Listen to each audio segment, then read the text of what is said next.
सब जानता है कि तुम क्या सह रहे हो, तुम्हारे अंदर दबी सारी जख्मों देखता है। वह चाहता है तुम लड़ो तुम्हारे सपनों के लिए, खुद के अस्तित्व के लिए।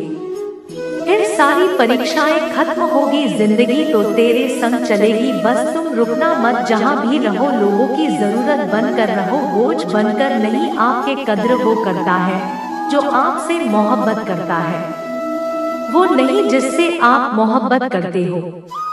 जो नहीं मिला वह बेहतर नहीं था, जो है वह बेहतर है, जो मिलेगा वह बेहतरीन होगा। जब कल का दिन देखा ही नहीं तो आज का दिन क्यों खोए। जिस घड़ी में हंस सकते थे उस घड़ी में कल के लिए क्यों रोए। गरीब उसके रहो जो तुमसे दूर ना रह सके। खुशी देने वाले भले ही हमेशा अपने नहीं होते, लेकिन दर्द देने वाला हमेशा अपना ही होता है।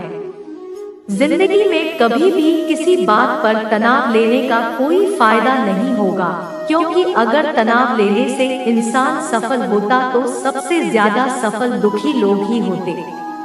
घमंड ना करे अपने रूप और रुपयों का, क्योंकि मोर को अपने पंख का बोझ उसे ऊंचा नहीं उड़ने देता। कौन अच्छा कौन बुरा है, उसकी पहचान सिर्फ आपके बुरे वक्त में ही होती है। कोई आपसे नाराज है और उसे यह गुरूर है कि आप उसे मना लोगे, तो उसका ये गुरूर कभी टूटने मत देना। मतलबी लोग से रिश्ते जीतने जल्दी बनते हैं, उतनी ही जल्दी टूट भी जाते हैं। रिश्तों को जोड़ने के लिए कभी अंधा कभी गूंगा तो कभी बहरा होना पड़ता है। अपने स्वर से रिश्ता खराब ना करना, दुनिया से रिश्ता बनाने की जरूरत ही नहीं आएगी। परवाह करने वाला मित्र, दर्द समझने वाला पड़ोसी, इज्जत करने वाले रिश्तेदार और प्यार करने वाला परिवार, ये सब तो हीरे हैं जिनसे जिंदगी हमेशा जगमगाती है। जिंदगी में मुश्किलें आपको डराने नहीं, बस आपके अंदर छुपी हुई शक्तियों को जगाने आती। जो झूठ पर भी वाह वाह करेंगे वही लोग आपको तबाह करेंगे। बदलते लोग और बदलते रिश्ते चाहे दिखाई ना दे, लेकिन महसूस जरूर होते हैं। हानि हुई है तो भविष्य में लाभ भी होगा। यदि चल हुआ है तो आगे चलकर उसका हिसाब भी होगा। 4 दिन भी नहीं निभा सकता कोई वो किरदार जो पिता जिंदगी भर निभाता है। दिलों में वही बसते हैं जो दिलों के साथ, क्योंकि सोए में वही दागा जा सकता है। इस धागे में कोई गांठ ना हो, टूटे तारे की तरह होता है। भाई कुछ भी मांग लो दिला देता है। बिना मतलब के रिश्ते निभाना हर किसी के बस की बात नहीं। ना किसी को परेशान कीजिए, ना किसी को हैरान कीजिए। कोई लाख गलत भी बोले, बस मुस्कुराकर छोड़ दीजिए। जो व्यक्ति आपको अपनी हर बात बता सकता है तो समझ लीजिए वह व्यक्ति आप पर खुद से ज्यादा विश्वास करता है। किसी को कुछ कहने से पहले एक बार यह जरूर सोच लेना कि अगर वही शब्द कोई आपसे कहे तो आपको कैसा महसूस होगा। इंसान तब तक सहन करता है जब तक सहन करने की क्षमता होती है। उसके बाद ना तो वो रिश्तों की जरूरी समझता है, ना ही अपनों को थोड़ा सा प्यार सब कुछ ठीक कर सकता है। कुछ लोग अपनी अकड़ की वजह से कीमती रिश्ते खो देते हैं और कुछ लोग रिश्ते बचाते बचाते अपनी कद्र खो देते हैं। पतझड़ में यह रिश्तों की परख होती है। बारिश में तो हर पत्ता हरा ही दिखता है। गम में एक उंगली आंसू पोंछती है और खुशी में 10 उंगलियां मिलकर ताली बजाती।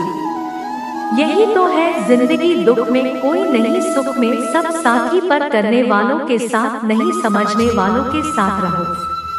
किसी को कितना भी अपना क्यों ना मान लो, वो आपको एक दिन अजनबी होने का एहसास दिला ही देगा। बुरे समय में दिलासा देने वाला अजनबी ही क्यों ना हो, वो दिल में उतर जाता है, और बुरे समय में किनारा करने वाला अपना ही क्यों ना हो, वो दिल से उतर जाता है। भरोसे में इतना अंधा ना बनो कि पास वाले की असली रंग ही ना दिखाई दे। अगर कोई आपके साथ नहीं रहना चाहता तो उसे आजाद कर दूर पकड़ के रखे गए रिश्तों में कभी सुकून नहीं मिलता। तुम्हारा दिमाग ही तुम्हारी सबसे बड़ी समस्या है। यह उन वजहों को पकड़ पकड़ कर लाता है जो बेवजह है। औलाद साथ छोड़ देती है, लेकिन हम सफर जिंदगी के अंतिम पड़ाव तक साथ निभाता है। वक्त जैसा भी हो, अच्छा या बुरा बदलता जरूर है। अच्छे वक्त में कुछ ऐसी गलती मत करो कि बुरे वक्त में लोग आपका साथ छोड़ दे। सच में साथ निभाने वाले कोई बहाने की तलाश नहीं करते। जिंदगी में खुश रहने का सबसे अच्छा तरीका उम्मीद रब से रखो, सबसे नहीं। रिश्ते सिर्फ मन से होने चाहिए, मतलब से नहीं। जैसे नीम के वृक्ष पर मीठे फल नहीं लगते, वैसे बुरे इंसान से अच्छी की उम्मीद आप नहीं कर सकते। दोस्तों, जहाँ से अहंकार नहीं जाता, वहाँ से रिश्ते चले जाते हैं। शोर से दूर कुछ वक्त खुद के साथ बिताया कीजिए। सुलझे सवालों को तब सुलझाया कीजिए। अकेले में बैठकर जब खुद से बातें करते हैं तो यकीन मानो अनगिनत सवालों के जवाब हमें मिलते, कुछ कहने, कुछ सुनने का मौका मिलता है। यही वो वक्त है जब खुद को समझने का मौका मिलता है। औलाद के लिए बाप वहाँ भी हाथ फैला देता है जहाँ वह पाँव रखना भी पसंद नहीं करता। जिससे रिश्ते में पल पल की घुटन हो, उस रिश्ते से पीछे हट जाना ही बेहतर है। कभी अगर पैसे और रिश्ते में किसी एक को चुनना पड़े तो हमेशा रिश्ते को चुनना, क्योंकि पैसे तो आते जाते रहते हैं, लेकिन रिश्ता लौटकर दोबारा नहीं आता। आपकी कद्र वो करता है जो आपसे मोहब्बत करता है, वो नहीं जैसे आप मोहब्बत करते हो। अक्सर सस्ते सस्ते लोग हमारी जिंदगी में आकर महंगे महंगे सबक दे जाते हैं। एक राजा था जिसके पास कई सुंदर रानियां थी। उस राजा के जीवन को देखकर लगता था कि यह बहुत खुशनसीब है।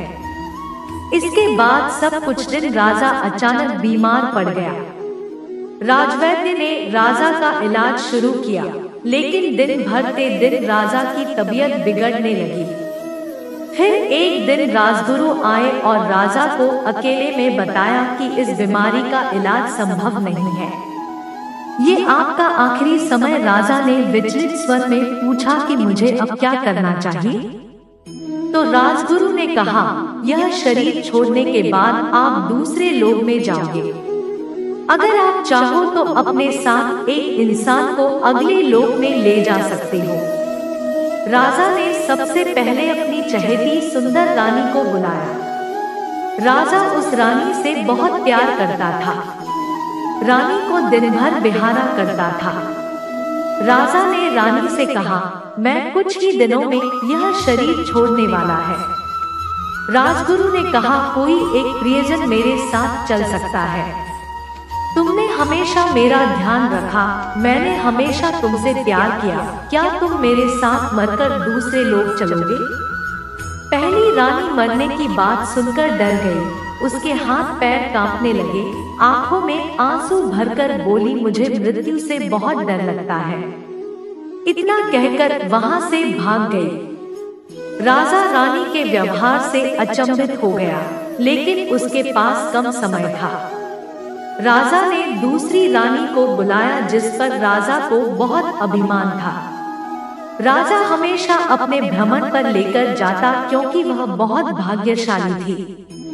उसके होने से राजा को किसी प्रकार की चिंता नहीं होती थी। राजा ने दूसरे रानी से कहा, मेरे लिए तुम बहुत भाग्यशाली, मेरे साथ हमेशा रही हो, क्या तुम मेरे साथ दूसरे लोग चलोगी?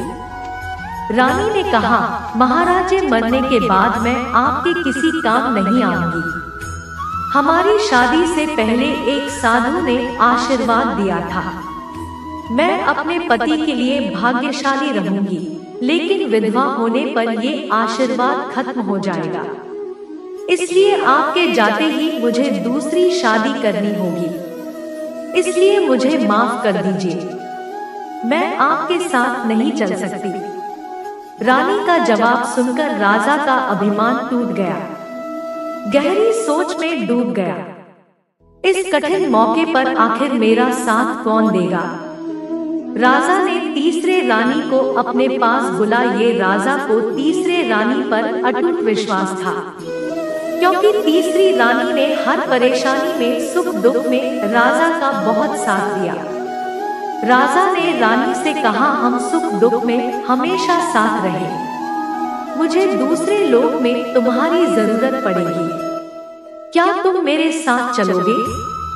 तीसरी रानी ने कहा, मैं जरूर आपके साथ चलती, पर मैं मजबूर, हमारी एक बेटी है, मेरा एक भाई भी है, मुझे उनका भी साथ देना है। राज्य बहुत बड़ा, यहाँ मेरे बहुत काम बाकी है, लेकिन मैं शमशान तक आपके साथ जरूर चलूंगी।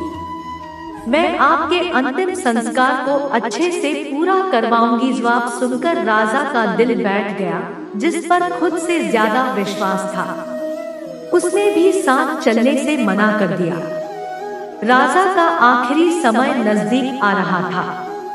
एक दिन राजा से मिलने राजा की सबसे पहले और पुरानी रानी आई। उस रानी को देखते हैं।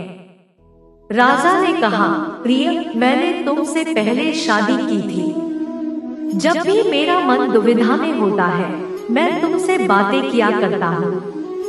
मुझे बहुत शांति मिलती है, लेकिन आज मुझे पछतावा हो रहा है। मैंने पिछले कई सालों से तुम्हारे लिए कभी समय नहीं निकाला।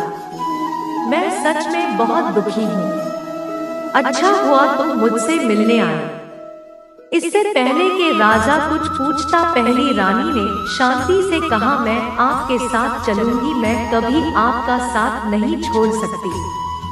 दोस्तों, राजा की तरह हमारे जीवन में भी 4 रानियां पहली रानी है। हमारा शरीर, हम शरीर का कितना भी ख्याल रखें, ये कितना भी सुंदर हो, हम इसे कितना भी सजा है, पर आखिरी समय में शरीर हमारे साथ नहीं आ सकता और पहली रानी की तरह मृत्यु के आते ही शरीर तिल बढ़ जाता है। दूसरी रानी है धन और संपत्ति।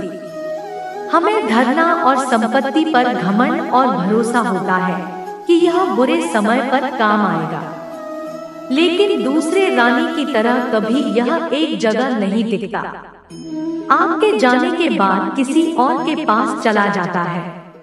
तीसरी रानी है दोस्तों और सगे संबंधी, जो जरूरत के समय साथ देते हैं, सुख दुख में भी हाथ बंटाते हैं, लेकिन तीसरी रानी की तरह यह सब संसार में फंसे होते हैं, केवल अंतिम संस्कार तक के साथ आ सकते हैं।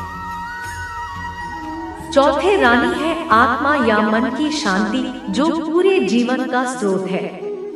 यही वफादार दोस्त है, जो हमेशा साथ देती और मृत्यु के साथ भी जाती है, लेकिन हम इसे जीवन भर नजरअंदाज करते हैं। आत्मा और मन की शांति की तरफ कभी ध्यान नहीं देते। शरीर और संपत्ति की देखभाल करो, परिवार के साथ वक्त बिताओ, लेकिन अपनी आत्मा और मन की शांति का ख्याल रखना मत भूलो, नहीं तो किसी चीज में खुशी नहीं मिलेगी। दैनिक गीता उपदेश के लिए हमारे चैनल गीता ज्ञान को सब्सक्राइब करें और आने वाले वीडियो नोटिफिकेशन के लिए बेल आइकन को भी दबाएं। सदा सुखी रहो।